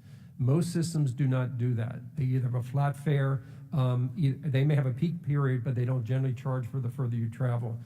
So that is a little bit unique to us, so that has a further impact on our financial condition, but you will also see that same trend line at other properties around the country. And I agree, Congresswoman. And I agree, Congresswoman, with what Mr. Wiedefeld said. Again, it's one of those existential questions we'll have to address in terms of the financial model, but a lot of that is borne in this region anyway by the localities. Thank you. Then there is a funding gap projected in fiscal year 2024. Despite these struggles, we as a nation continue to invest in public transportation. My final question is for all of the witnesses. Why is investing in public transportation worth it? Well, Congresswoman, I think it is worth it. I think as we see in the metro region here in Washington, it is the economic foundation of this region's economy. It just is. And again, like I said, we see all the development and redevelopment happening in and around metro stations. And I don't see that changing anytime into the future. We have local governments looking at their development in and around stations. So our investment, in transit is important, and also from an environmental perspective, from a sustainability perspective, and an equity perspective. Those are all things we have to keep in mind as we look to the future and our metropolitan regions and the second tier metropolitan regions in terms of population. All of that is in question, and all of that is changing. We see growth throughout the country in major cities, and they are rapidly trying to develop transit systems like WMATA. And as Mr. Wiedefeld said, you have rail and bus together, and metro access for people who are disabled. So very important investment. Thank you very much. Thank you, Ms. Brown. Great charts and penetrating point. Thank you very much. I'm going to call on Mr. Sarbanes next, and then hand over the gavel to my good friend, the chairwoman from TNI and senior member of this committee, Ms. Norton. Before I do acknowledge you, Mr. Sarbanes, if you'd allow me just one question of my own. I want to get at the question of cooperation real quickly. Dr. Meyer and Mr. Sherrington, do you believe that this culture we've been talking about is changing so that it's a more cooperative culture, that you're getting the information you're requesting, or do you still find resistance at various levels in the organization? And if I could ask you to be real brief, because I got to go vote. I think that we see a great deal of cooperation. Is it changing? Metro is a very large organization. As people get to know us and get to trust us, I do believe that we're seeing change. But we're always going to run into pockets of nervousness or pockets of questioning about whether or not it's appropriate to share with the WMSC. So it's really important for the general manager and the next general manager to continue to enforce that. Mr. Sherry. Mr. Chairman, we've made recommendations in the report that we're going to provide you, and I think if those recommendations are followed, I think communication will improve. Okay. And Mr. Spedberg, real quickly, did you want to comment on that at all in terms of the need to kind of shift to a more cooperative relationship as we evolve? Yeah.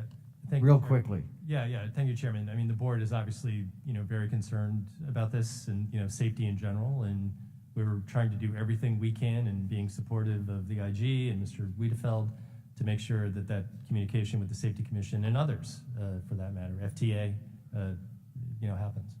Okay. I love those answers. We're doing everything we can. But okay.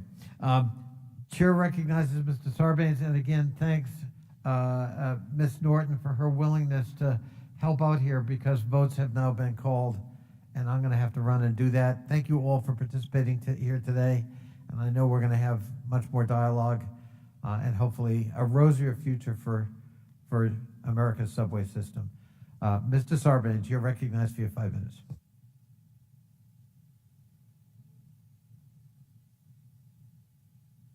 You need to unmute, John.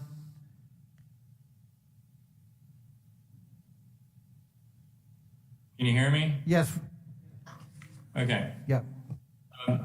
Thanks, Mr. Chairman. Maryland, D.C., Virginia worked with Congress, as we know, to establish the Washington Metro Rail Safety Commission in 2017 after the predecessor Safety Oversight Agency was found to be deficient. The Safety Commission was certified in 2019 and took over safety oversight of WMATA after a period of oversight by the Federal Transit Administration. Dr. Mayer, when the Safety Commission began operations in 2019, what were the major outstanding safety oversight concerns, also known as corrective action plans, that the FTA handed off to your office as priority concerns? We inherited just north of 100 corrective action plans that were being managed by the Federal Transit Administration and being implemented by Metro. Many of these plans revolved around some of the safety issues that you're well familiar with: water intrusion, electrical arcing, and the maintenance of infrastructure, primarily track, to prevent derailments. Those were some of the major issues that had been a focus of FTA's safety oversight during that period of direct safety oversight. Thank you. I wanted to talk a little bit about some of these plans that have been open for years, among the ones that that were inherited.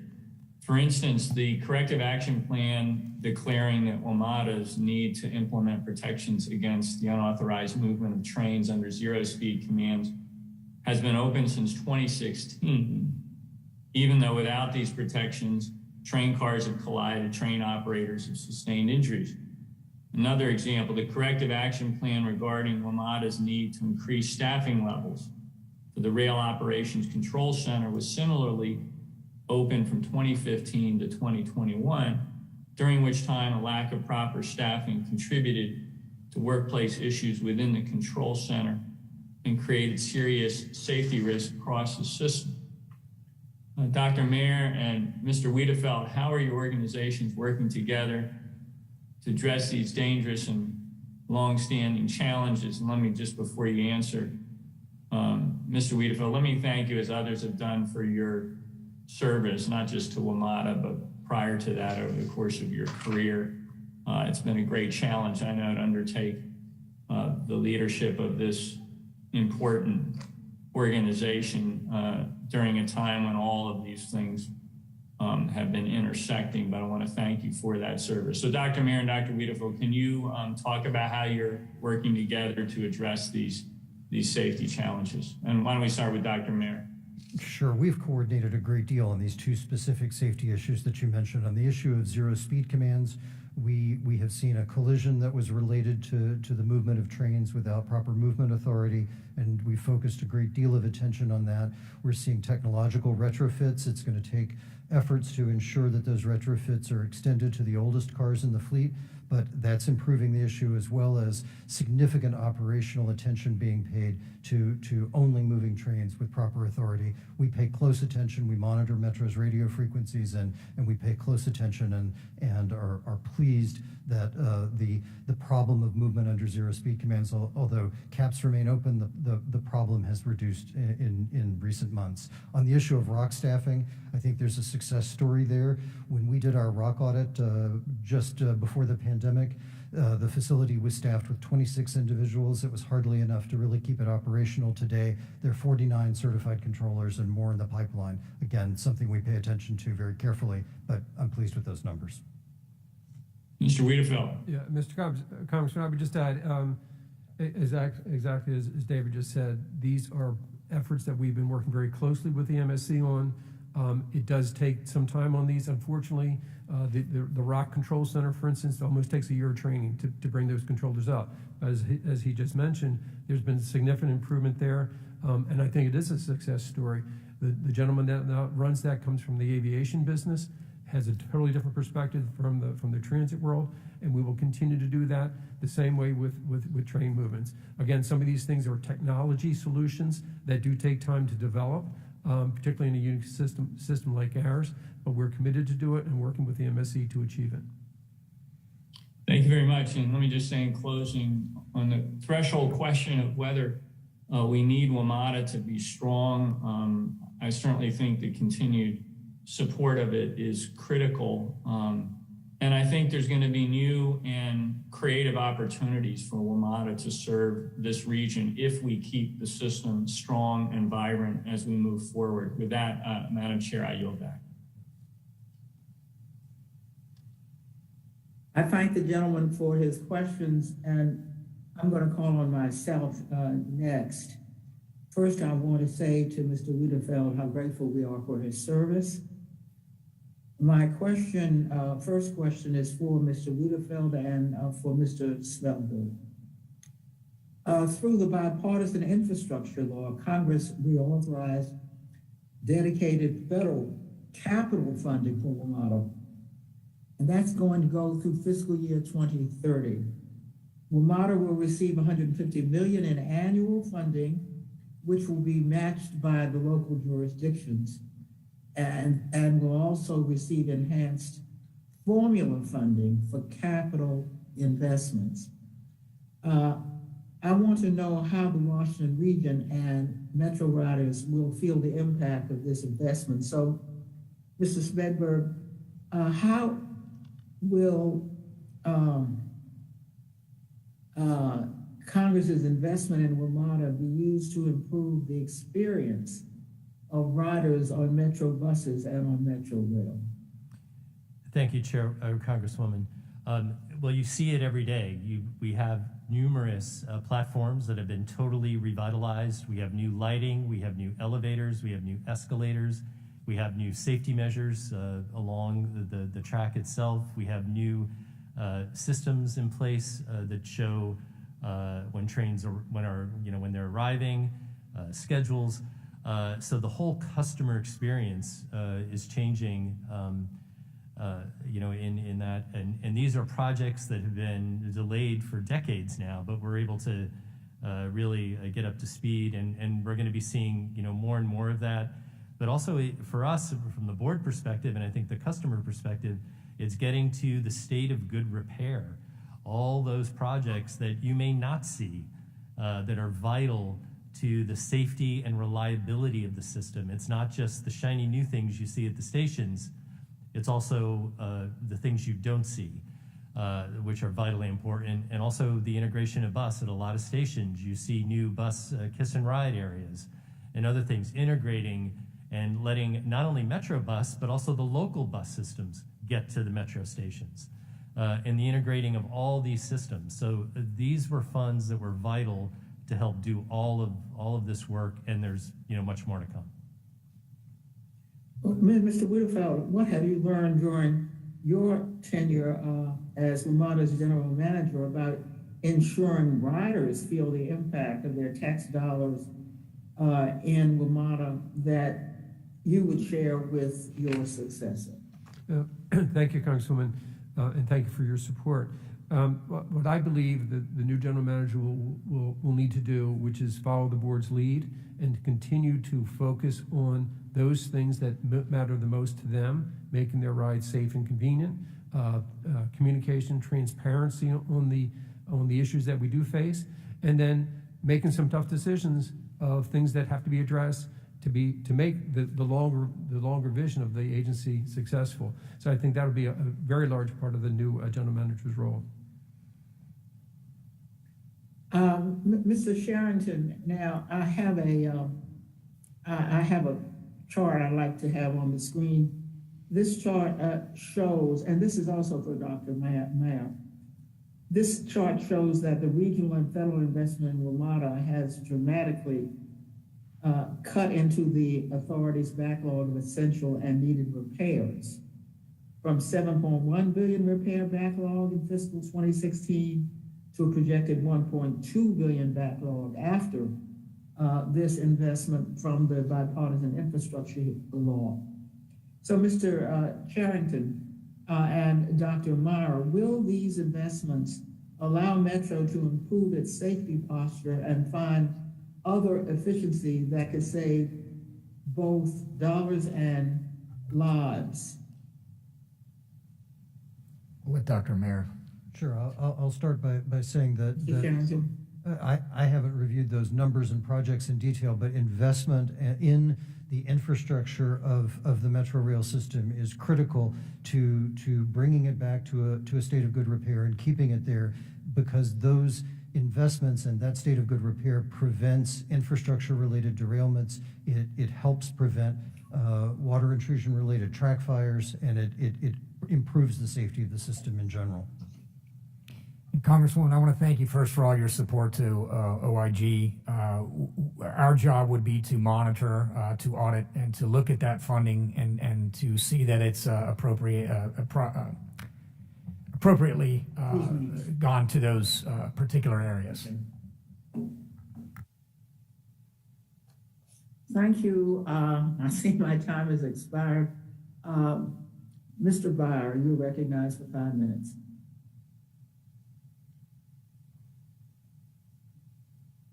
Congressman Byer? Yes, thank you, Congressman Norton. I appreciate it very much. In August 2021, the Safety Commission stated that, quote, WMATA initially withheld some information required for this audit from the Safety Commission, made misleading statements regarding the Safety Commission's work at the timing of the 2019 Federal Transit Administration drug and alcohol audit, and initially didn't provide information related to Metro Transit Police Department officers. Dr. Mayor, can you please talk about this instance of WMATA withholding information and any other similar instances in which the Safety Commission has had issues accessing information, personnel, or facilities necessary to conduct its oversight? Sure, I'd be happy to. We conducted, like all other state safety oversight agencies, we conducted an audit of fitness for duty and specifically drug and alcohol programs. And initially, information was not provided to us on drug and alcohol testing for all of the employees subject to the program, specifically the Metro Transit Police Department employees. And that led to some protracted interactions between our two agencies until we ultimately issued a notice of non-compliance, and ultimately the records that we sought were provided, and we successfully, although with some delay, completed our audit. Thank you very much. And Mr. Wiedefeld, are these access issues something that WMATA would like to resolve with the Safety Commission? Are they resolved? If so, how? Yes, Congressman. Obviously, there are ones we want to resolve. Sometimes there is a difference of opinion on some of the requests for information, so we need to have that open dialogue on that. The one thing that I have stressed with the WMSC and what we've established with the OIG is a single point of contact, so that I can be aware, or the general manager can be aware of what is being requested and who can I turn to within our agency, and where are we in delivering this. And unfortunately, sometimes I think that is we need to work on that part of it to make sure that things don't get addressed as quickly as they should be, and they do when I'm aware of them, to be frank. And that's what I think we need here, and it's something that we've established with the OIG's office to make sure when he has an issue, we get to it and we get back to them. And it is what it is, but we deal with it. So we need to create a strong relationship with the MSC to do the same thing. Thank you. And Mr. Charrington, Mr. Wiedefeld just brought you up. Your office has this long-standing oversight relationship with WMATA. What are some of your observations or recommendations on how WMATA and the Safety Commission might improve their collaborative working relationship? Yeah, thank you, Congressman. Communication is a two-way street. So it's not only that Metro has to provide it, it's also how it's sought and how it's asked for. I think with the Safety Commission and Metro management, a model much like ours with OIG, for instance, a one single point of contact. Now that doesn't always work, and I have to stress that in an investigation or in some audits, when one needs information quickly, one has to go directly to a source. It might be low down in the staff. They need it immediately. They need it perhaps unfiltered from management, but certainly a focal point of contact. I think collaboration at high-level meetings and also at staff meetings. But that focal one point of contact can weed out a lot. They already know the authority of the Safety Commission. They have broad authority for personnel documents and systems. And also, I believe that the FTA's safety oversight on collaboration among all of the safety oversight organizations around the country will be fundamental in improving that communication. So thank you very much. And Chairman Smedberg, Obviously, we were thrilled when you moved from Alexandria city leadership to take over the board, a huge improvement in board leadership. But can you commit to us that the board will address all the recommendations that the FTA, the OIG, or Congress might have to improve this WMATA Safety Committee working relationship? Yes, Congressman. And to amplify, Chairman Conley mentioned earlier, we gave sort of high-level answers, but, we now are getting regular updates from the general manager, in particular, our chief safety officer, the OIG, and others about these safety initiatives on a whole range of issues. So I wanted the committee to know that. Thank you very much. Madam Chair, I yield back. The gentleman yields back. I recognize Congresswoman Katie Porter for 5 minutes. Thank you very much, Madam Chair. Mr. Wiedefeld, you've known about the defects on the 7000 series rail cars since 2017. And my understanding is that you have said that WMATA has been working with Kawasaki, the manufacturer of those defective rail cars, ever since. What actions has WMATA taken to hold Kawasaki accountable for the problems with the 7000 series rail cars? Congresswoman, the relationship between us and the Kawasaki is part of the NTSB investigation, and I believe the OIGs as well. So I cannot comment any further on that at this time because that is under investigation. It will lead to what it leads to, and then we will follow up in any manner that we have available to us at that time.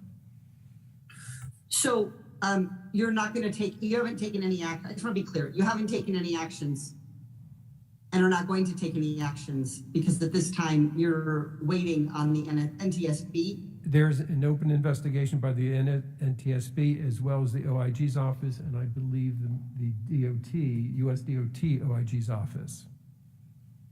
Okay, and so at this time, is your assertion that these rail cars are not defective? At this time, we have to wait till this investigation is completed, and we will determine. Mr. Wiedefeld, I want to be clear. You don't have to wait till the investigation is clear. You may be choosing to do that, but when something breaks, when something goes down, you can decide that you don't want to take that risk again as a matter of operational excellence, as a matter of commitment to passenger safety. When or if the NTSB or OIG decides that these rail cars are actually defective and actually cause an accident, if that happens, I would certainly hope you would be developing a plan. But there's no requirement that you wait. You could begin negotiations with Kawasaki in the meantime. I think there's two lines of thought here, and I may have been misunderstood some of the questions. We have taken actions basically to take the entire fleet down. That was something that we did from the safety perspective until we understood what the core issue driving the problem is. The issue of whether or not there's some contractual issue with Kawasaki, I believe that needs to come through the investigation so we know where we stand in any contractual, because that's where I thought you were heading with the first question. I apologize. That is there something contractually we can do? I think that needs to be the result of what we find through the investigation. That's what I meant by that. Kawasaki is supposed to provide failure analysis reports when it learned about the wheel set defects. Has it done that? And that is something that the OIG has investigated. I don't know if he wants to comment at this time or if he can comment at this time. Mr. Smedberg, do you want to comment? Well, Congresswoman, again, we're part of the investigation. The board is following this, very closely, and we're working, with the general manager and our chief safety officer to stay on top of it. But, again, we're under investigation by the NTSB, the OIG, DOT, and others. And I know I can amplify maybe a little bit of what Mr. Wiedefeld said. I know they're working very judiciously and quickly to get through a list of items to get to the root cause of the issue. I think that's what we're all waiting to see, what what the actual root cause is, and I think that's really the real question here. All right, I just want to follow up one quickly. Mr. Wiedefeld said that the entire fleet was taken offline. Was that temporary? They're back in use, is that correct? No, that was done in January, I believe January 13th, so that we could focus on the identifying the root cause. January 13th of what year? Just this last month.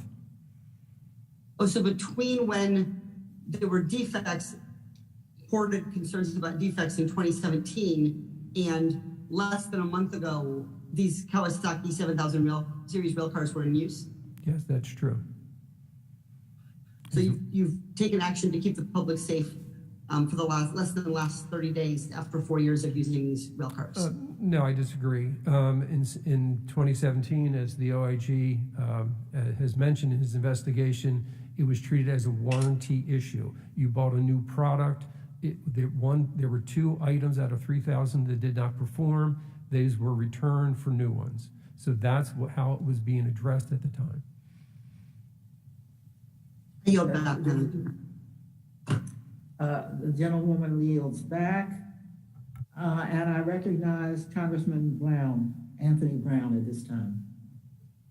Thank you, Madam Chair. I'm in a makeshift area, but I want to thank you and Chairman Connolly for holding this important hearing. As it's been said by so many, WMATA plays an essential role in the National Capital Region. WMATA, as we've heard, is the 3rd largest heavy rail transit system, but it's also historically has been the 2nd busiest rapid transit system behind New York City and the 6th largest bus network in the country. And it's essential to keeping our federal government working, with federal employees representing approximately 40% of Metro Rail's peak period customer base. Since I was elected to Congress, ensuring funding for WMATA and supporting its frontline transportation workers has been a top legislative priority. And that's why I introduced and worked with the Amalgamated Transit Union on the Public Transit Safety Program Improvement Act, which was included in the Infrastructure Investment and Jobs Act. And my bill ensures that frontline transit employees are at the negotiating table with management when establishing a public transportation agency safety plan. Having management, especially a general manager that works well with labor, is vital to the success of the operation and the transit system as a whole. So I want to commend Mr. Wiedefeld for the work he has done, especially in the last 2 years during the pandemic, fighting for COVID relief funding so that no frontline workers were furloughed and making sure that labor was part of the decision-making process. Mr. Wiedefeld, what can the next general manager do to continue to improve the relationship with WMATA's frontline workforce? And how can the next general manager successfully increase the communication between management and labor? Thank you, Congressman Brown. I believe transparency with labor and, as you mentioned, communication, but it's really transparency on some of the challenges that we face together and that we have to solve them together. It can't be management versus labor. And I believe, as we've shown during the pandemic, that is the approach we took. We basically went through both some of the health concerns, some of the operational concerns, the funding concerns, and said, look, we need to work with you to solve these. And I think the relationship we've created with President Jackson, for instance, in 689, and other present union leadership, whether it's police or bus, has shown that is the model that works. And I would hope that the new general manager would continue that process. Thank you. Mr. Smedberg, you sit on the general manager search committee. How is the committee approaching the general manager search? And since there isn't a labor representative on the search committee, what factors are you looking for in a candidate to ensure a strong working relationship between the next general manager and labor? Thank you, Representative Brown. Well, we actually, we've started a national search, as you're probably aware.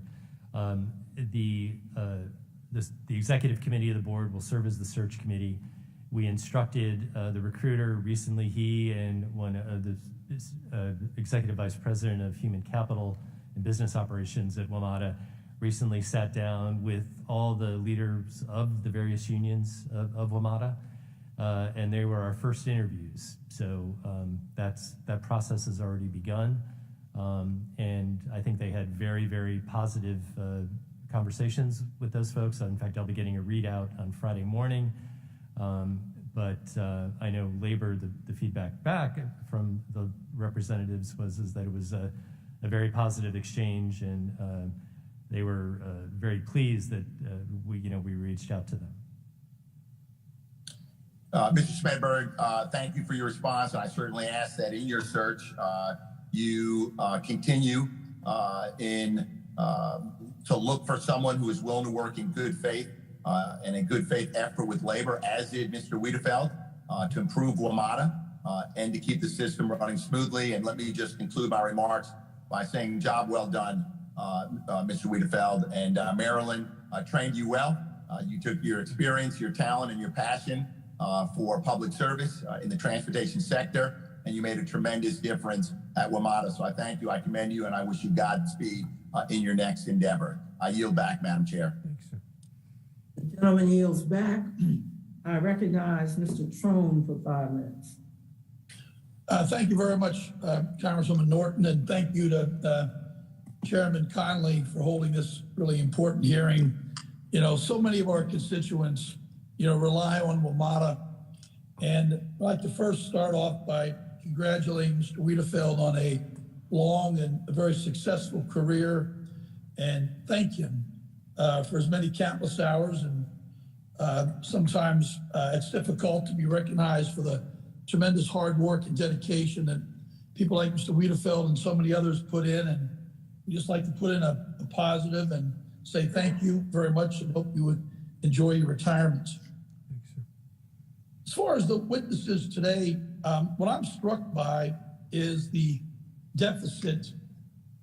And as a business person that's in the retail business, if I was struck with a 78% drop in my customer count, which is what your ridership is, your customers have declined 78% from pre-pandemic. And then we think about the future, and we think about what's going to happen with telework, and we know that's only going up, up, up. With the broadband bill and the infrastructure package, we're going to see less and less folks moving to urban America, and perhaps more going to rural where they can telework, which means ridership not coming back. We also see the challenges in Washington uniquely with what happened on Insurrection Day. That has scared away, rightfully so many tourists that are no longer in DC, and also the legions of workers that were here to work with Congress, to work with the regulatory agencies, now are also not here. And part of it's the violence on Insurrection Day and the threat of other days of potential violence that might uniquely hit the Capitol and not other cities. So a lot of that is pretty glum as we think about how you project to get to fix your profit and loss statement. So could you just take a quick look at your deficit you project in 2024 and give us an idea how you see how that possibly, with this type of catastrophe, it's really mission impossible, turning this around from a financial standpoint. And we may have to accept that it's going to be a consistent money loser and a big money loser for decades and decades, but necessary to have our capital shown in the best way it can, and also get the legions of federal workers, 40% you mentioned, to and from their place of work. So just walk me through the P&L statement. How are you going to fix that 2024? What your ideas are about that, Mr. Wiedefeld? Thank you, Congressman. I would also like to have the chairman give some thoughts because that is a big challenge for the new general manager, and I know that's a big focus of the board to have someone that can address those type of issues. I think we have to step back and understand that transit is not a profit-making business. That's not what it's designed to do. It serves lots of other societal goals. And that is part of the package with transit in this nation and around the globe, to be frank. So I think a pure business model is definitely, you should look at it as a business and minimize the different costs and associated things of that sort. But to think that we'll ever turn a profit from a pure operating model, I think is just not how what transit does in this nation and globally. But if I could, turn to the chairman for his thoughts on the future. Yeah, Congressman, you're right. I mean, you look at the statistics on paper as they currently stand, it's going to be a huge challenge. I think many of us, though, are very optimistic. We look at this region, its growth, and what's happening in and around metro stations, and it is vital. And as Mr. Wiedefeld said, at times, a transit system is not about making money. We are doing everything we can. We're beginning to think about doing other things to get that ridership back once people do start coming back into work. I don't think everyone is going to be teleworking or moving away from the region. In fact, if anything, I think this region is going to continue to grow. So there is optimism there. But you're right. I mean, WMATA is not going to look the same today as it does 5, 10, or 15 years from now. Our region is not going to look the same. And we have to look at the system differently. I mean, before everything went to the core, I think that's going to change. You look at the advent of the Silver Line, you're going to have people reverse commuting. We really haven't had a lot of that in the past. And so there's a lot we're going to have to be looking at, but there is no doubt that we are going to have to make very difficult financial and operational decisions in conjunction with and cooperation with the general manager, the new general manager, and metro leadership and regional leadership. Because as as Chairman Conley said earlier,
may be seated.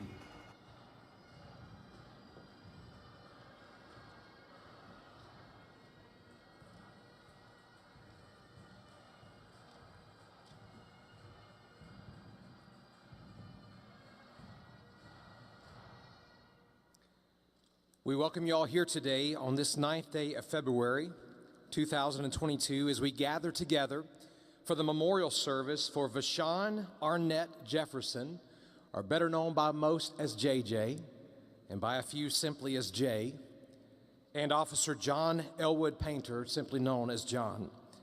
Today is a time that we've come together to grieve, to remember these men who gave their lives in service and in sacrifice for others, and to encourage one another by being present, by being here, by praying for one another, and by praying for these dear families.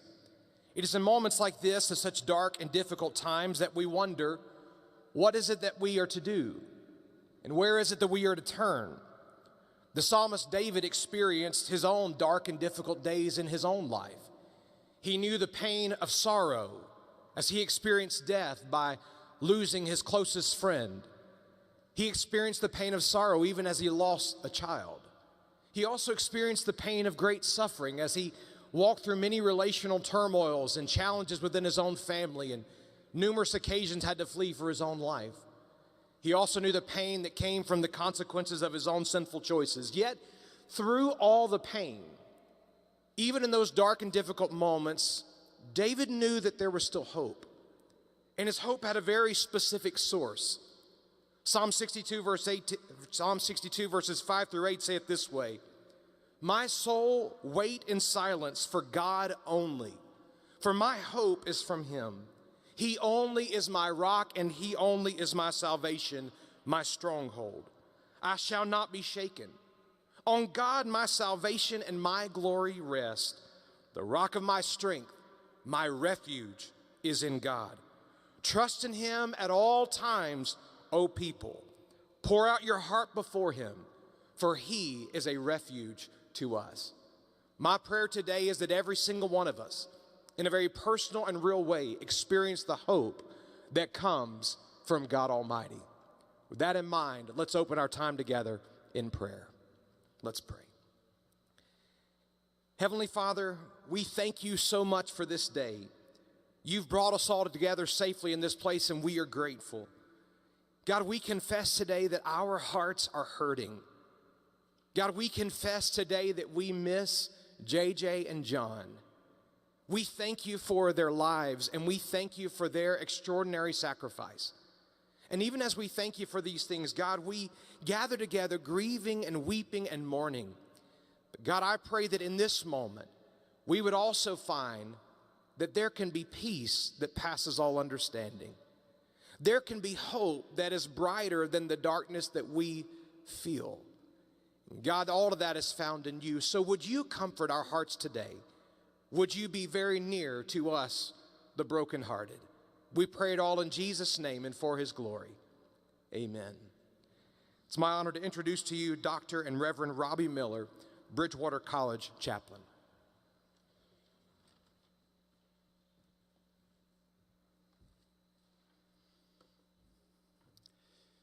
In the Jewish tradition, a phrase often used after someone dies is, "May his memory be a blessing. May her memory be a blessing," affirming that they continue to be a blessing after their earthly journey is done because of the righteous lives they lived. J.J. Jefferson and John Painter have been and will continue to be a blessing to their families, their friends, and their communities because of the lives they lived,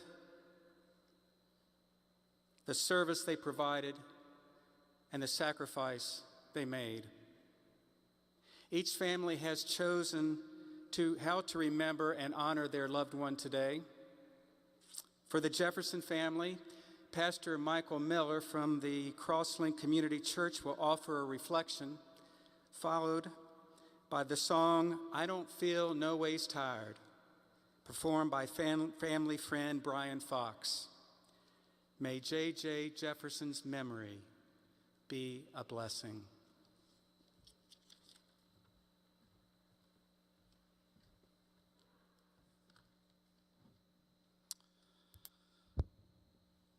To all those in attendance here today, to all those that are watching via live stream and in the future, on behalf of the family of Officer J.J. Jefferson, I express their gratitude and deep appreciation for all of the support, thoughts, and prayers. It is a heavy but humble honor and blessing